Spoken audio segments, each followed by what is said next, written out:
Welcome to கணினியாசம். நம்ம இந்த செஷனில் எதை பற்றி பார்க்க போகிறோம்னா ப்ரொஜெக்ஷன் 9.3 எப்படி ஹைப்பர்-வியில் இன்ஸ்டாலேஷன் பண்ணுறதை பற்றி பார்க்க போகிறோம். ஓகே, ஸோ அதுக்கு நான் ஹைப்பர்-வி ஓப்பன் பண்ணியிருக்கேன். ஸோ அதில் செலக்ட் பண்ணுறேன் ஹோஸ்ட்டை. ஓகே, நியூ ரைட் கிளிக் பண்ணிவிட்டு new virtual machine. Next name கொடுக்குறேன் RHL. நீங்கள் என்ன நேம் வேணாலும் கொடுக்கலாம். நான் RHL 9.3 சர்வர் 1ன்னு கொடுக்குறேன். ஓகே, நீங்கள் என்ன வேணாலும் கொடுக்கலாம். நெக்ஸ்ட்டு இது எங்கே போய் சேவ் ஆகணும், அதாவது நம்ம க்ரியேட் பண்ணுற வெர்ச்சுவல் மிஷின் எங்கே ஸ்டோர் ஆகுங்கிறத கொடுக்கணும். ஸோ டிஃபால்ட்டாக பார்த்தீங்கன்னா அதோட லொக்கேஷன் இருக்குது. C program data Microsoft Windows டைரக்டில் ஹைப்பர்-விங்கிற ஃபோல்டரில் போய்ட்டு ஒரு ஃபோல்டர் ஆட்டோமேட்டிக்காக க்ரியேட் ஆகும், அதில் சேவ் ஆகும். ஓகே, ஸோ அதில் நான் சேவ் பண்ணாமல் கஸ்டம் லொக்கேஷனை சேவ் பண்ணுறதுக்கு அந்த இதில் கிளிக் பண்ணுறேன். ஸோ நமக்கு எனேபிள் ஆகும். ஸோ ப்ரௌஸ் பட்டனை கிளிக் பண்ணுங்கள். ஸோ கஸ்டம் லொக்கேஷன் வேணால் நம்ம எந்த ட்ரைவில் சேவ் பண்ணணுமோ அந்த ட்ரைவில் இங்கே சேவ் பண்ணிக்கலாம். ஸோ நான் இ ட்ரைவில் ஆல்ரெடி ஹைப்பர்-வி சிஸ்ன்னு ஒன்று வச்சுருக்கேன், ஒரு ஃபோல்டரு. ஸோ அதில் நான் புதுசாக ஒரு ஃபோல்டர் க்ரியேட் பண்ணிக்கிறேன். RHL 9.3 server 1. ஓகே, அதே நேம்லேயே நான் க்ரியேட் பண்ணிக்கிறேன். அந்த ஃபோல்டரை செலக்ட் பண்ணுறேன், செலக்ட் ஃபோல்டர். ஸோ இங்கே செலக்ட் ஆகிரும். Then next. ஸோ அப்புறம் பார்த்தீங்கன்னா ஜென்ரேஷன் ஸ்பெசிஃபை பண்ணணும். டிஃபால்ட்டாக இருக்க ஜென்ரேஷன் நீங்கள் செலக்ட் பண்ணிக்கோங்க, ஏன்னா அதுதான் வந்து 32 பிட் அண்ட் 64 பிட் ரெண்டுலேயும் ஒர்க் ஆகும் உங்களுக்கு. ஜென்ரேஷன் 2 உங்களுக்கு 2னா ஒன்லி 64 பிட் தான் வந்து ஒர்க் ஆகும். ஓகே, ஸோ அதனால் டிஃபால்ட்டாக இருக்கிறதையே நான் செலக்ட் பண்ணிக்கிறேன். ஸோ அதுதான் வந்து ரெண்டுமே உங்களுக்கு சப்போர்ட் பண்ணும். ஜென்ரேஷன் 2ங்கிறது only 64 bit. Okay okay, then next அடுத்து ரேம் மெமரி செலக்ட் பண்ணோம். ஸோ டிஃபால்ட்டாக 1 GB அதாவது 1024 MB செலக்ட் ஆகிருக்கும். நான் வந்து 4 GBக்கு சேஞ்ச் பண்ணிக்கிறேன். 4 GBனா 4096 MB. Okay, so 4096 MB equal to 4 GB. So இது டைனமிக் மெமரி என்னன்னு பார்த்தீங்கன்னா இப்படி கொடுத்தீங்கன்னா ஃபுல்லாக 4 GBயும் ஆக்குபை பண்ணிக்கும். யூஸ் டைனமிக் மெமரி விர்ச்சுவல் மிஷின்னா மெமரி வந்து டைனமிக்காக உங்களுக்கு ஒர்க் ஆகும். எப்படின்னா இப்போ நம்ம ஓஎஸை ஸ்டார்ட் பண்ணிங்கன்னா அதுக்கு எவ்வளோ மெமரி தேவைப்படுதோ அந்த மெமரி மட்டும்தான் எடுத்துக்கும். ஓகே, ஸோ 4 GBயும் ஃபுல்லாக அலோகேட் ஆகாது. ஸோ அதனால் நமக்கு விர்ச்சுவல் மிஷின் ரன் ஆனால் கூட நம்மளோட பேஸ் மிஷின் வந்து ஸ்லோ ஆகாது. Okay, so in development testing நம்ம இதை யூஸ் பண்ணிக்கலாம். இன் ப்ரொடக்ஷன் இந்த மாதிரி நம்ம யூஸ் பண்ணக்கூடாது. Okay okay, then next networking configure பண்ணணும். ஸோ எக்ஸ்டர்னல் சுவிட்ச் நான் செலக்ட் பண்ணிக்கிறேன். ஓகே, ஸோ ஏன்னா எக்ஸ்டர்னல் சுவிட்ச் செலக்ட் பண்ணால் தான் நம்மளோட பேஸ் மிஷினோட பிரிட்ஜ் ஆகும். அதாவது எங்கே இருந்தனாலும் நம்மளோட லேண்ட் நெட்வொர்க்லேருந்து கனெக்ட் பண்ண முடியும். அதுக்காக எக்ஸ்டர்னல் நெட்வொர்க் சுவிட்சை நான் செலக்ட் பண்ணிக்கிறேன். ஓகே, ஸோ இந்த நெட்வொர்க்கிங் இதெல்லாம் வந்து நான் இதில் பார்த்தீங்கன்னா ஹைப்பர்-வி வீடியோஸ் ஒன்று போட்டிருக்கேன்.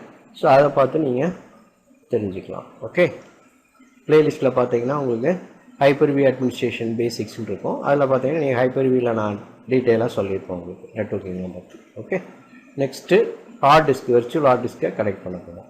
லொக்கேஷன் அதுவே ஆட்டோமேட்டிக்காக செலக்ட் ஆகிருக்கும். நேம் வந்து நம்ம என்ன ஃபோல்டர் செலக்ட் பண்ணுவோம் அதே நேமில் ஆட்டோமேட்டிக்காக நேமும் செலக்ட் ஆகிரும். நம்ம எவ்வளோ ஜிபி வேணுங்கிறது மட்டும் கொடுக்கணும். ஓகே, 64 TB வரைக்கும் மேக்ஸிமம் நம்ம கொடுக்கலாம். நம்மக்கிட்ட எவ்வளோ ஹார்ட் டிஸ்க் இருக்கோ அதை பேஸ் பண்ணி நம்ம கொடுக்கணும். ஓகே, நான் ஒரு 20 GB கொடுத்துக்கிறேன். ஓகே, கொடுத்துட்டு நெக்ஸ்ட்டு ஃபினிஷ். ஓகே, இப்போ வந்து நம்ம ஓஎஸ்க்குள்ள பேசிக் செட்டிங்ஸ் வந்து கான்ஃபிகர் பண்ணியாச்சு. நெக்ஸ்ட்டு நம்ம இமேஜ் மட்டும் ஆட் பண்ணால் போதும். அதாவது இப்போது நம்ம இன்ஸ்டலேஷன் பண்ணுறதுக்கு என்ன பண்ணுவோம், நார்மலாக ஒரு சிஸ்டத்தில் இன்ஸ்டலேஷன் பண்ணோன்னா DVD வழியாக இன்ஸ்டால் பண்ணுவோம், இல்லை யூஎஸ்பி டிரைவ் வழியாக இன்ஸ்டால் பண்ணுவோம். ஓகே, நார்மலாக இல்லை அப்படின்னா அட்வான்ஸ் மெத்தட்னு பார்த்தீங்கன்னா network booting, okay, PXC booting, இந்த மாதிரி நிறைய ஆப்ஷன் இருக்குது. ஸோ நம்ம இப்போ நார்மல் சர்வரை நம்ம DVD அல்லது யூஎஸ்பியில் இன்ஸ்டலேஷன் பண்ணாமல் வெர்ச்சுவல் மிஷினை எப்படி பண்ண போகிறோம்னா இமேஜ் வழியாக இன்ஸ்டலேஷன் பண்ண போகிறோம். அதாவது ISO இமேஜ் இருக்கும். அந்த ISO இமேஜை செலக்ட் பண்ணி நம்ம மேப் பண்ணிட்டோம்னா ஆட்டோமேட்டிக்காக இன்ஸ்டலேஷன் ஸ்டார்ட் ஆகிடும். ஓகே, ஸோ அது எப்படின்னு பார்க்கலாம். நம்ம ஆல்ரெடி க்ரியேட் பண்ணியாச்சு. 9.3 சர்வர். ஓகே, ஸோ இதில் தான் க்ரியேட் பண்ணியிருக்கோம். ரைட் கிளிக் பண்ணுங்கள், அதில் செட்டிங்ஸ். ஸோ மற்ற கான்ஃபிகரேஷன்லாம் ஆல்ரெடி நம்ம செலக்ட் பண்ணியாச்சு. ஓகே, இப்போ இதில் வந்து நம்ம டிவிடி டிரைவ் மட்டும்தான் செலக்ட் பண்ணாமல் இருக்குது. ஓகே, டிவிடி டிரைவ் நம்மகிட்ட இருந்ததுன்னா டைரெக்டாக டிவிடி டிரைவை நீங்கள் மேப் பண்ணி இதில் பண்ணிடலாம், ப்ரௌஸ் பண்ணிடலாம், ஆட்டோமேட்டிக்காக இங்கே வந்துடும். இல்லை அப்படின்னா உங்களுக்கு நல்லா இருக்கும். அப்போ என்ன பண்ணுறோம், நம்ம இமேஜ் ஃபைலை செலக்ட் பண்ணுறோம். செலக்ட் பண்ணிவிட்டு ப்ரௌஸ் பண்ணுங்கள். ஐஎஸ்ஓ ஃபைல் ஆல்ரெடி நான் டவுன்லோட் பண்ணி வச்சுருக்கேன் ரெட் டாட் சைட்லேருந்து. ஓகே, ஸோ அதை மேப் பண்ணுறேன். டவுன்லோட்ஸ், வைரஸ் டவுன்லோட்ஸில் இருக்குது. ஸோ இது வரைக்கும் பாருங்கள், RHL 9.3 64 version DVD. Okay, ISO ஃபார்மெட்டில் இருக்குது. ஸோ அந்த இமேஜை நான் செலக்ட் பண்ணிவிட்டு ஓப்பன் பண்ணுறேன், அப்ளை, தென் ஓகே. ஸோ இப்போ வந்து இமேஜ் ஆட் ஆகிடுச்சு. இன்னும் ஸ்டார்ட் இன்ஸ்டலேஷன் ஸ்டார்ட் பண்ணிட வேண்டியதான். செலக்ட் பண்ணிவிட்டு ரைட் கிளிக் பண்ணி ஸ்டார்ட்னு கொடுத்துருங்க. இப்போ உங்களுக்கு ஸ்டார்ட் ஆகிடுச்சு. இப்போ என்ன பண்ண போகிறோம், திருப்பி ரைட் கிளிக் பண்ணிவிட்டு கனெக்ட் பண்ணால் உங்களுக்கு இண்டிவிஜுவலாக ஒரு விண்டோ ஒன்று ஓப்பன் ஆகும். ஓப்பன் ஆகிடுச்சா? ஓகே, ஸோ அதை மேக்ஸிமைஸ் பண்ணிக்கோங்க. ஸோ இதில் வந்து 3 டைப் இருக்குது. நம்ம ட்ரபிள் ஷூட் ஏதாவது எரர் வந்ததுன்னா ட்ரபிள் ஷூட் பண்ணுறதுக்கு ஒன்று இருக்குது. அப்புறம் இந்த டிவிடி வந்து நம்ம எடுத்திருக்க இமேஜ் வந்து கரெக்டாக இருக்கா என்னன்னு செக் பண்ணுறதுக்கு டெஸ்டிங் ஒரு ஆப்ஷன் இருக்குது. ஃபஸ்ட் ஆப்ஷன் பார்த்தீங்கன்னா டைரெக்டாக இன்ஸ்டலேஷன். ஓகே, நீங்கள் எது செலக்ட் பண்ணுறீங்களோ அது ஒயிட் கலரில் இருக்கும், டிசேபிளாக இருக்கிறது க்ரீன் கலரில் இருக்கும். ஓகே, இப்போ நான் டைரெக்டாக இன்ஸ்டலேஷன் செலக்ட் பண்ணியிருக்கேன், தென் என்டர். ஓகே, ஸோ இப்போ வந்து நம்ம லாங்குவேஜ் செலக்ட் பண்ணோம். ஸோ அது இங்கிலீஷ் செலக்ட் பண்ணிக்கோம், இங்கிலீஷ் செலக்ட் பண்ணிக்கோங்க. ஓகே, ஸோ எல்லா லாங்குவேஜும் இருக்கும். அப்புறம் ஹிந்தி, தமிழ், தெலுங்கு, மலையாளம், கன்னடா எல்லா லாங்குவேஜும் மேக்ஸிமம் ரெட் டாட்டில் இருக்குது உங்களுக்கு. ஓகே, ஸோ நம்ம எப்போவுமே இங்கிலீஷ் தான் செலக்ட் பண்ணுவோம். ஓகே, ஏன்னா நாமெல்லாம் தமிழர்கள். Okay, continue. ஸோ இதில் பார்த்தீங்கன்னா நம்மளோட அந்த ரெட் டாட்டோட செட்டிங்ஸ் எல்லாமே பேஜ் வந்து டிஸ்பிளே ஆகும். அதில் லொக்கேஷன் ஆட்டோமேட்டிக்காக செலக்ட் ஆகிருக்கும். ஸோ அதில் கீபோர்டு பார்த்தீங்கன்னா நம்ம என்ன செலக்ட் பண்ணணுமோ லாங்குவேஜ் செலக்ட் பண்ணுவோம், அதுக்கேற்ற மாதிரி கீபோர்டு செலக்ட் ஆகிருக்கும். ரிஜிஸ்ட்ரேஷன் வந்து ரிஜிஸ்டர் ஆகிருக்காது, நம்ம அதை இன்ஸ்டலேஷன் பண்ணிவிட்டு அதுக்கப்புறமா ரிஜிஸ்டர் பண்ணலாம். ஓகே, அப்புறம் இன்ஸ்டலேஷன் டெஸ்டினேஷன், அதாவது ஹார்ட் டிஸ்க்கை வந்து மேப் பண்ணணும். ஓகே, நெக்ஸ்ட்டு லாங்குவேஜ் சப்போர்ட் அதுவே எடுத்துக்கும். Installation source local media. Okay, next பார்த்தீங்கன்னா டம்ப். ஓகே, அது வந்து நம்ம எதுக்கு செலக்ட் பண்ணுறோன்னு பார்த்தீங்கன்னா, ஸோ இது நமக்கு தேவையில்லை இப்போதைக்கு, நம்ம டெஸ்டிங்னால நம்ம எதுவும் இது பண்ண போகிறது இல்லை. Okay, so in production environment வேணால் இதை நம்ம செலக்ட் பண்ண வேண்டியது இருக்கும். ஓகே, அதர்வைஸ் இது சிஸ்டம் கிராஷ், இது நமக்கு வந்து இப்போ டெஸ்டிங்கில் நமக்கு தேவையில்லை. ஸோ அதனால் நான் வந்து டிசேபிள் பண்ணிடுவேன். Okay, done. Next time date அதுவே அமெரிக்கா செலக்ட் ஆகிருக்கு. ஸோ நம்ம என்ன பண்ணுறோம், இந்தியா செலக்ட் பண்ணிக்கணும். Okay, so Asia Calcutta. So done. Next software, இதுதான் வந்து மெயினு.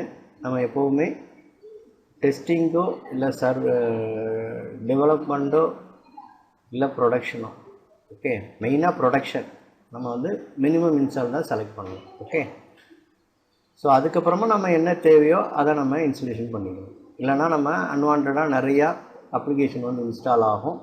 ஸோ நமக்கு மற்றபடி அப்ளிகேஷன் எதாவது போட்டால் ஸ்லோவாக இருக்கும். ஓகே, ஸோ அதனால் எப்போவுமே மினிமம் இன்ஸ்டலேஷன்னா ஓஎஸ்க்கு தேவையான பேசிக்ஸ் மட்டும் இன்ஸ்டால் ஆகும். அதுக்கப்புறம் நம்ம அப்ளிகேஷன் தகுந்த மாதிரி நம்ம இன்ஸ்டலேஷன் பண்ணிக்கலாம். ஓகே, ஸோ இப்போ மினிமம் இன்ஸ்டலேஷன் செலக்ட் பண்ணியிருக்கேன். மற்றதெல்லாம் வந்து நம்ம லேட்டர் ஆன் பார்க்கலாம். ஸோ மினிமம் இன்ஸ்டலேஷன் செலக்ட் பண்ணிட்டேன், தென் டன். ஸோ இப்போ வந்து எல்லாமே செலக்ட் பண்ணியாச்சு. ஒன்றே ஒன்று மட்டும் இன்னும் பெண்டிங்கில் இருக்குது, இன்ஸ்டலேஷன் டெஸ்டினேஷன். ஓகே, ஸோ அதை வந்து செலக்ட் பண்ணிவிட்டு திருப்பி ஒரு டன் கொடுத்தீங்கன்னா ஆட்டோமேட்டிக்காக அவங்களுக்கு எடுத்துக்கும். ஓகே, ஸோ 20 GB செலக்ட் பண்ணியிருந்தோம். ஸோ 20 GB உங்களுக்கு ஆட்டோமேட்டிக்காக செலக்ட் ஆகிருக்கு. ஸோ இதில் வந்து நீங்கள் கஸ்டம் இன்ஸ்டலேஷன் பண்ணணும் அப்படின்னா நீங்கள் வந்து பார்த்து எல்லாமே பிரிக்க வேண்டியது இருக்கும். ஹோமுக்கு இவ்வளவு, டெம்புக்கு இவ்வளவு, ரூட்டுக்கு இவ்வளவு, ஸ்வாப் இவ்வளவு, எல்லாமே நீங்கள் இண்டிவிஜுவலாக கஸ்டமைஸ் பண்ணுற மாதிரி இருக்கும். ஓகே, நான் வந்து ஆட்டோமேட்டிக்காக நம்ம டெஸ்டிங்னால ஆட்டோமேட்டிக் இன்ஸ்டலேஷனை வந்து செலக்ட் பண்ணிவிட்டு டன் கொடுத்துட்டேன். ஓகே, ஸோ அப்போ ஹார்ட் டிஸ்க்கு நம்ம செலக்ட் பண்ணியாச்சு. நெக்ஸ்ட்டு நெட்வொர்க் ஆட்டோமேட்டிக்காக உங்களுக்கு கனெக்ட் ஆகிருக்கும். டிஃபால்ட்டாக டிஹெச்சிபி இருக்கும். அது வழியாக உங்கள் பேஸ் மிஷினில் பேஸ் ஓஎஸ் ஆப்ரேட்டிங் சிஸ்டம் உள்ள சிஸ்டத்துக்கு தான் நம்ம கனெக்ட் பண்ணுறோம். ஸோ அந்த நெட்வொர்க்லேருந்து உங்களுக்கு டிஹெச்பி வழியாக ஐபி வந்து உங்களுக்கு அசைன் ஆகிரும். ஓகே, ஸோ ஆட்டோமேட்டிக்காக அசைன் ஆகிரும். இல்லை உங்களுக்கு ஸ்டாட்டிக் ஐபி தான் வேணும்னா நீங்கள் இங்கே போய்ட்டு கான்ஃபிகரில் போய்ட்டு ஸ்டாட்டிக் ஐபி கொடுத்தீங்கன்னா உங்களுக்கு ஸ்டாட்டிக் ஐபியை வந்து எடுத்துப்போம். ஓகே, ஸோ நான் டிஹெச்சிபியில் அப்படியே கொடுத்துருக்கேன், ஸ்டாட்டிக் ஐபிலாம் கொடுக்கல. ஓகே, இது வந்து ஆட்டோமேட்டிக்காக செலக்ட் ஆகும். நீங்கள் ஹோஸ்ட் நேம் வேணால் இங்கே கொடுத்துக்கலாம். ஸோ ஹோஸ்ட் நேம் வேணால் கொடுத்துக்கிறேன். Docker server 2. ஓகே, டாக்கர் தான் இன்ஸ்டாலேஷன் பண்ண போகிறோம் நெக்ஸ்ட்டு. ஸோ அதனால் Docker server 2ன்னு கொடுத்துருவேன். தென் அப்ளை, டன். ஸோ இப்போ வந்து ஹோஸ்ட் நேமும் செட் பண்ணி வச்சு செக்யூரிட்டி ப்ரொஃபைல்னால் லேட்டரானு பார்த்துக்கலாம். ஸோ ரூட் பாஸ்வேர்டு எப்போதுமே உங்களுக்கு இதில் வந்து டிசேபிளாக தான் இருக்கும். ஓகே, நீங்கள் வேணும்னா நீங்கள் எனேபிள் பண்ணிக்கலாம். பட் நம்ம எனேபிள் பண்ண வேண்டாம். எப்போவுமே ரூட் பாஸ்வேர்ட் எனேபிள் பண்ணிங்கன்னா உங்களுக்கு செக்யூரிட்டி வைஸ் கொஞ்சம் ரிஸ்க்கு. ஓகே, செக்யூரிட்டி ரிஸ்க்னால எப்போவுமே வந்து அட்மினிஸ்ட்ரேஷன் அக்கௌண்ட் லாக்கில் தான் இருக்கும். நம்ம இன்னொரு நார்மல் அக்கௌண்ட் யூஸ் பண்ணிவிட்டு அதுக்கு ரூட் ப்ரிவிலேஜஸ் அசைன் பண்ணிக்கலாம். ஓகே, இது அதுதான் லாக் ஆட்டோமேட்டிக்காக உங்களுக்கு டிஃபால்ட்டாகவே அக்கௌண்ட் வந்து லாக் ஆகிருக்கு. அதான் லாக் ரூட் அக்கௌண்ட். இதில் நீங்கள் அலோன் கொடுத்துட்டிங்கன்னா, ஏன்னா இங்கே லாக்கில் தான் இருக்குது, அதனால் உங்களுக்கு தேவையில்லை. இப்போ இதை எடுத்துட்டிங்கன்னா இங்கே நீங்கள் யூசர் நேம் பாஸ்வேர்ட் கொடுத்தீங்கன்னா ரூட் அக்கௌண்ட் வந்து ரூட்டு யூசர் வந்து எனேபிள் ஆகிரும். அப்புறம் இது வந்து எதுக்குன்னு பார்த்தீங்கன்னா, இந்த ரூட் யூசர் வந்து நம்ம ரிமோட்லேருந்து, அதாவது எஸ்எஸ்ஹெச் வழியாக, அது லேண்ட் நெட்வொர்க்லேருந்து நம்ம புட்டி யூஸ் பண்ணி, புட்டின்னு ஒரு டூல் இருக்குது. ஸோ அந்த டூலை யூஸ் பண்ணி நம்ம இன்னும் ரிமோட்லேயே நம்ம வந்து நம்ம சர்வரை ஆக்சஸ் பண்ணலாம். ஸோ அதில் வந்து ரூட் யூஸரை வந்து டைரெக்டாக நம்ம யூஸ் பண்ணி கனெக்ட் பண்ணுறதுக்கு தான் இந்த இது allow root SSH login with password. So இதுவும் நம்ம எனேபிள் பண்ணக்கூடாது. எப்போவுமே நார்மல் யூஸர் வழியாக கனெக்ட் பண்ணிவிட்டு அதுக்கப்புறமா தான் நம்ம ரூட் யூஸரில் லாகின் ஆகும். ஓகே, ஸோ நான் இங்கே ரூட் யூஸரே நான் இது பண்ணல, அதை லாக் பண்ணிட்டேன். ஸோ லாக் பண்ணிவிட்டு நம்ம என்ன பண்ணுறோம், நார்மலாக இன்னொரு யூஸர் இருக்குது பார்த்தீங்களா, அதில் க்ரியேட் பண்ணிவிட்டு அதில் மேக் யூசர் இஸ் அட்மினிஸ்ட்ரேட்டர் அப்படின்னா இந்த யூஸருக்கு வந்து அட்மினிஸ்ட்ரேட்டர் ப்ரிவிலேஜஸ் எல்லாமே அசைன் ஆகிடும். ஓகே, ஸோ அப்போ ஒரு யூஸர் க்ரியேட் பண்ணுறேன். எப்போவுமே ரூட் அக்கௌண்ட் நம்ம எனேபிள் பண்ணக்கூடாது. ஓகே ஓகே, ஸோ இதில் மேக் திஸ் யூசர் அட்மினிஸ்ட்ரேட்டர் நீங்கள் செலக்ட் பண்ணிங்க. அப்போ தான் வந்து உங்களுக்கு என்ன ஆகும், அட்மினிஸ்ட்ரேட்டர் ப்ரிவிலேஜஸ் வந்து உங்களுக்கு க்ரியேட் ஆகும். ஓகே, இல்லைன்னா உங்களுக்கு இது பண்ணாமல் நீங்கள் இன்ஸ்டால் பண்ணிட்டீங்கன்னா ரூட் அக்கௌண்ட்டு டிஃபால்ட்டாக உங்களுக்கு டிசேபிளாக இருக்குது. ஸோ இது கொடுத்தீங்கன்னா உங்களால் ஒன்றுமே பண்ண முடியாது. ஓகே, திருப்பி நீங்கள் வந்து ட்ரபிள் ஷூட்டிங் போயிட்டு அது ஒரு பெரிய ப்ராசஸ். ஸோ அதனால் இன்ஸ்டலேஷன் பண்ணும்போது வெரி கேர்ஃபுல். இன்னொரு அந்த ரூட் யூசர் டிசேபிளாக இருக்கிறதுனால நார்மல் யூஸருக்கு நம்ம எப்போவுமே அட்மினிஸ்ட்ரேட்டர் இது ப்ரிவிலேஜஸ் டிக் மார்க் வந்து எனேபிள் பண்ணணும். ஓகே ஓகே, அப்புறம் பார்த்தீங்கன்னா required password to use this account அப்படின்னா இது எடுத்துட்டிங்கன்னா உங்களுக்கு பாஸ்வேர்டே கேட்காது. இது கண்டிப்பாக நம்ம இதான் கொடுக்கணும். ஓகே, அப்படின்னா தான் வந்து செக்யூர். ஓகே, ஸோ இப்போ இது எம்டியில் இருக்குது. நான் ஒரு பாஸ்வேர்டு வந்து செட் பண்ணுறேன். எப்போவுமே வந்து ஸ்ட்ராங் பாஸ்வேர்ட் செட் பண்ணுங்கள். ஓகே, டெஸ்டிங்க்கு ஒன்றும் பிரச்சனை இல்லை. ப்ரொடக்ஷன் சைட் நீங்கள் கண்டிப்பாக செக்யூர் பாஸ்வேர்டு தான் செட் பண்ணணும். ஓகே ஓகே,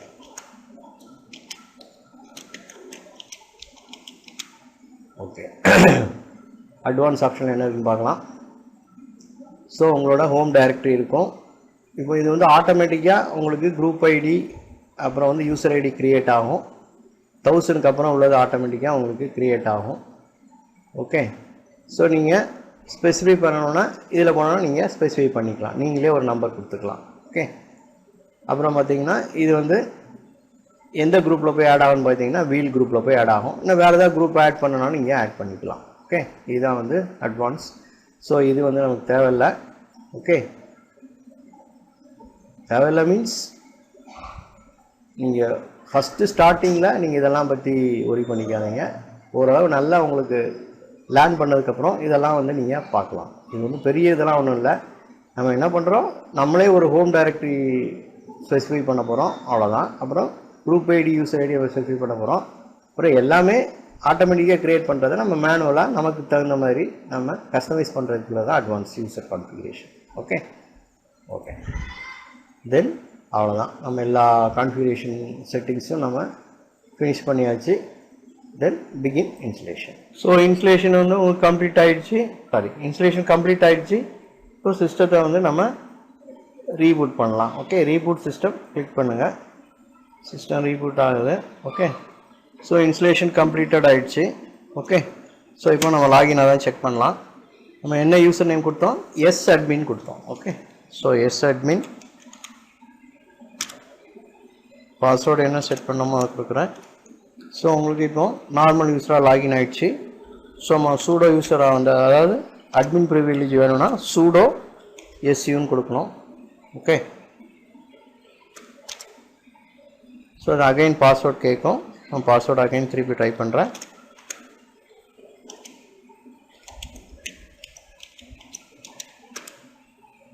ஸோ உங்களுக்கு அட்மினாக லாகின் ஆகிடுச்சு. ஓகே, இப்போ நார்மலாக டாலர் ப்ராம்ப்ட் வந்துருச்சுன்னா உங்களுக்கு யூசரில் ரைட்ஸுக்குன்னு அர்த்தம். ஹேஷ் சிம்பிள் இருந்ததுன்னா அட்மின் ப்ரிவிலேஜஸில் நம்ம இருக்கான்னு அர்த்தம். ஓகே, ஸோ அந்த ஒரு யூசர் நார்மல் யூஸராக இருக்குன்னா டாலர் ப்ராம்ப்ட் இருக்கும். அட்மின் ரைட்ஸ்னால் ஹேஷ் ப்ராம்ப்டில் இருக்கும். ஓகே, ஸோ இப்போ இன்ஸ்டலேஷன் பண்ணியாச்சு. ஸோ நெக்ஸ்ட்டு என்ன பண்ண போகிறோன்னா சர்வரை வந்து அப்டேட் பண்ண போகிறோம். ஓகே, சர்வர் அப்டேட் பண்ணுறதுக்கு எம் அப்டேட் கொடுக்கலாம், இல்லைனா டிஎன்எஃப் அப்டேட். ஓகே, ஆஃப்டர் 7.9 நம்ம வந்து டிஎன்எஃப் கமாண்ட் தான் யூஸ் பண்ணணும். ஓகே, எம் ஒர்க் ஆகும், டிஎன்எஃப் கமாண்டே யூஸ் பண்ணலாம். Okay, advance level command. Sorry, 7.9க்கு அப்புறம் உங்களுக்கு டிஎன்எஃப்னு ஒரு இன்ஸ்டலேஷன் கமாண்ட் வந்து உங்களுக்கு இன்ட்ரடியூஸ் பண்ணியிருக்கான் ஆர்ஹெச்எல்ல. ஓகே, ஸோ நம்ம டிஎன்எஃப் யூஸ் பண்ணலாம். டிஎன்எஸ் அப்டேட் கொடுக்குறேன். அப்டேட் ஆகுதான்னு பார்க்கலாம். எரர் வருது. என்ன எரர் வருது பார்த்தீங்கன்னா, updating subscription management repositories unable to read consumer identity. அதாவது நம்ம இன்ஸ்டலேஷன் முடிச்சாச்சு, ஆனால் ரெபாசிட்டரியை வந்து எனேபிள் பண்ணணும். எனேபிள் பண்ணால் தான் என்ன ஆகும், உங்களுக்கு சர்வரோட அப்டேட்ஸ்லாம் வந்து இன்ஸ்டால் ஆகும். அப்போது நம்ம சப்ஸ்கிரிப்ஷனில் தான் நம்ம ஃப்ரீ சப்ஸ்கிரிப்ஷன் தான் நம்ம டவுன்லோட் பண்ணியிருக்கோம். அப்போ அந்த சப்ஸ்கிரிப்ஷனை வந்து நம்ம எனேபிள் பண்ணணும். எனேபிள் பண்ணணும்னா என்ன பண்ணணும், ரிஜிஸ்டர் பண்ணணும். அதுக்கு ஒரு கமாண்ட் இருக்குது, சப்ஸ்கிரிப்ஷன் மேனேஜர்னு ஒரு கமாண்ட் இருக்குது. அந்த கமாண்டை யூஸ் பண்ணி ரிஜிஸ்டர் பண்ணணும். ரிஜிஸ்டர். ஓகே, சப்ஸ்கிரிப்ஷன் மேனேஜர் ரிஜிஸ்டர்னு கொடுங்க. யூசர் நேம் கேட்கும். எந்த யூசர் நேம்னா நீங்கள் டவுன்லோட் பண்ணும்போது ஒரு யூசர் நேம் பாஸ்வேர்ட் க்ரியேட் பண்ணியிருப்பீங்க. அந்த யூசர் நேம் பாஸ்வேர்டை தான் வந்து நீங்கள் கொடுக்கணும். ஸோ அப்போது நீங்கள் டவுன்லோட் பண்ணும்போது அது என்ன யூசர் நேம் பாஸ்வேர்டு கொடுத்தீங்களோ அந்த பாஸ்வேர்டை நீங்கள் மறந்துடாமல் ஒரு டெக்ஸ்ட் ஃபைல்லையோ நீங்கள் வந்து ஸ்டோர் பண்ணி வச்சுக்கணும். ஓகே, இல்லைனா உங்களால் இன்ஸ்டால் பண்ணியும் உங்களுக்கு யூஸ் பண்ண முடியாமல் போயிடும். ஓகே, ஸோ அதனால் மறந்துடாமல் நீங்கள் டவுன்லோட் பண்ணும்போது க்ரியேட் பண்ண யூசர் நேம் அண்ட் பாஸ்வேர்டை வந்து ஏதாவது ஒரு டெக்ஸ்ட் ஃபைலில் சேவ் பண்ணி வச்சுக்கோங்க. ஓகே ஓகே, நான் என்ன யூசர் நேம் க்ரியேட் பண்ணணும் அதை யூசர் நேமும் பாஸ்வேர்டும் கொடுக்குறேன். ஓகே, சாரி தப்பாக கொடுத்துட்டேன், உங்களுக்கு ஆகாது, ஏன்னா பாஸ்வேர்டு தப்பாக கொடுத்துட்டேன். ஓகே, அகைன் திரும்ப கொடுக்குறேன். ரிஜிஸ்டரிங் சிஸ்டம் வருது பார்த்தீங்களா. ஸோ ஸ்டேட்டஸ் எல்லாமே உங்களுக்கு செக் பண்ணோம். ஸோ சர்டிஃபிகேட்ஸ் எல்லாமே செக் பண்ணிவிட்டு உங்களுக்கு ப்ராம்ப்ட் வந்து நார்மல் ஹேஷ் ப்ராம்ப்ட்டுக்கு வந்துடும். எரர் இருந்ததுன்னா உங்களுக்கு த்ரோ பண்ணோம். ரெபாசிட்டரி வந்து க்ரியேட் ஆகிடுச்சு. ஸோ எரர் எதுவுமே இல்லாமல் உங்களுக்கு நார்மலாக அட்மின் ப்ராம்ப்ட் வந்துட்டுனாலே உங்களுக்கு ரெபாசிட்டரி க்ரியேட் ஆகிடுச்சுன்னு அர்த்தம். ஓகே, இப்போ நம்ம டிஎன்எஃப் அப்டேட் கொடுக்கலாம். டிஎன்எஃப் அப்டேட் எம் அப்டேட்டும் கொடுக்கலாம். ஆஃப்டர் 7.9 நம்ம டிஎன்எஃப் கமாண்ட் யூஸ் பண்ணுறது நல்லது. Okay okay, so TNF update அதாவது சர்வரோட பேட்ச் அப்டேட் ஆகுது உங்களுக்கு. ஓகே, எப்போவுமே ஒரு சர்வர் இன்ஸ்டலேஷன் முடித்ததுக்கப்புறம் ஃபஸ்ட்டு நம்ம அந்த பேக்கேஜஸோட அப்டேட் வந்து எப்போவுமே செக் பண்ணிவிட்டு இன்ஸ்டால் பண்ணிடணும். ஓகே, அப்போ நமக்கு செக்யூரிட்டி வைஸ் சர்வர் வந்து சேஃபாக இருக்கும். ஓகே, ஸோ அப்போ செக்யூரிட்டி வைஸ் நம்ம வந்து கரெக்டாக சர்வரை மெயின்டைன் பண்ணோன்னா நம்ம பேட்ச் அப்டேட் இம்மீடியட்டாக சர்வர் இன்ஸ்டாலேஷன் பண்ணதுக்கப்புறம் பேட்ச் அப்டேட்டை வந்து எனேபிள் பண்ணிடணும், அதாவது இன்ஸ்டால் பண்ணிடணும். ஓகே. ஸோ 28 MB கிட்டத்தட்ட ஃபஸ்ட்டு இது 29 MB ஒரு பேட்ச் அப்டேட் ஆகிருக்கு. ஃபஸ்ட்டு பேக்கேஜ் அது இது பண்ணுறதுக்கு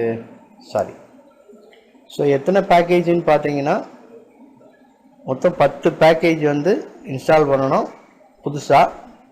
ஓகே. அதே மாதிரி அப்கிரேட் பண்ணணும்னா 51 பேக்கேஜஸ் வந்து உங்களுக்கு அப்கிரேட் ஆகும். ஸோ அது உங்களுக்கு இங்கேயே கொடுத்துருக்கும். ஓகே. ஓகே. இன்ஸ்டாலிங் டிபெண்டன்சிஸ் எல்லாமே இருக்கா? ஓகே. ஓப்பன் SSL ஸோ அந்த மாதிரி எல்லாமே இருக்குது உங்களுக்கு. ஓகே. ஸோ அப்போ 10 பேக்கேஜஸ் இன்ஸ்டால் ஆகும், 51 பேக்கேஜ் வந்து அப்கிரேட் ஆகும். ஓகே. நான் எஸ்ன்னு கொடுக்குறேன். கிட்டத்தட்ட 150 MB ஸ்டோரேஜ் எடுத்துக்கும். ஓகே. எஸ். இப்போ டைம் ஆகும்.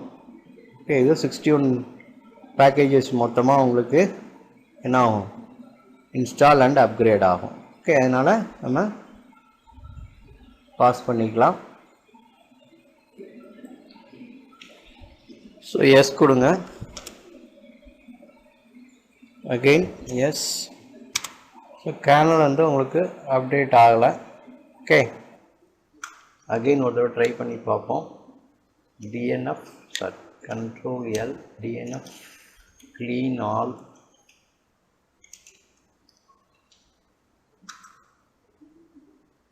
So DNF update. Okay. Canal தான் ஏதோ எரர் வந்தது, பார்க்கலாம். அகைன் ஸோ ஃப்ரீ வெர்ஷன் தான் டவுன்லோட் பண்ணியிருக்கோம். ஸோ அதனால் ஆல்ரெடி ஏற்கனவே 2 போட்டிருக்கேன். ஸோ அதனால் எடுக்கலையான்னு தெரியல, பார்க்கலாம். ஒரு சப்ஸ்கிரிப்ஷன் பண்ணால் போதும், எதுவும் நான் பண்ணிக்கலாம். மற்ற டேட்டா செக் பண்ணுது. ஸோ அகெயின் சேம் அதே தான் கொடுக்குறேன். ஸோ டைம் ஆகும். ஸோ அதனால் நான் என்ன பண்ணிக்கிறேன், பாஸ் பண்ணிக்கிறேன் அந்த மாதிரி. இப்போ இன்ஸ்டால் ஆகுதுன்னு நினைக்கிறேன், பார்க்கலாம். இது அப்கிரேட் ஆகுது. ஸோ SQLite அப்கிரேட் ஆகிருக்கு, கிரப்ட் அப்கிரேட் ஆகிருக்கு, கேனல் மாடல் கோர் 5 புதுசாக இன்ஸ்டால் ஆகிருக்கு. ஓகே. பைத்தான் அப்கிரேட் ஆகுது. 33 பேக்கேஜ் இன்ஸ்டலேஷன் அப்கிரேட் ஆகிருக்கு. ஓகே. ஸோ இந்த கேனல் மாடல் தான் உங்களுக்கு எரர் வந்தது. ஓகே. ஸோ பார்க்கலாம் இன்ஸ்டால் ஆகுதான்ட்டு. டேட் உங்களுக்கு கம்ப்ளீட் ஆகிடுச்சு. ஓகே. ஸோ இப்போ சர்வர் ஃபுல்லாக இப்போ சர்வர் வந்து உங்களுக்கு 100% உங்களுக்கு ரெடி ஆகிடுச்சு. ஓகே. ஸோ ஃபஸ்ட் நம்ம இன்ஸ்டலேஷன் பண்ணோம், அப்புறம் சப்ஸ்கிரிப்ஷன் எனேபிள் பண்ணோம், அதுக்கப்புறமா சர்வரோட அப்டேட்ஸ் வந்து இன்ஸ்டால் பண்ணிடுச்சு. Okay. Okay. So regular installation 9.3 சக்ஸஸ்ஃபுல்லாக நம்ம இன்ஸ்டால் பண்ணியாச்சு ஹைப்பர்-Vல. ஓகே. நெக்ஸ்ட்டு இதில் நம்ம எப்படி டாக்கர் கண்டெய்னர் இன்ஸ்டால் பண்ணுறதை பற்றி நெக்ஸ்ட் வீடியோவில் பார்க்கலாம். ஓகே. தேங்க்யூ.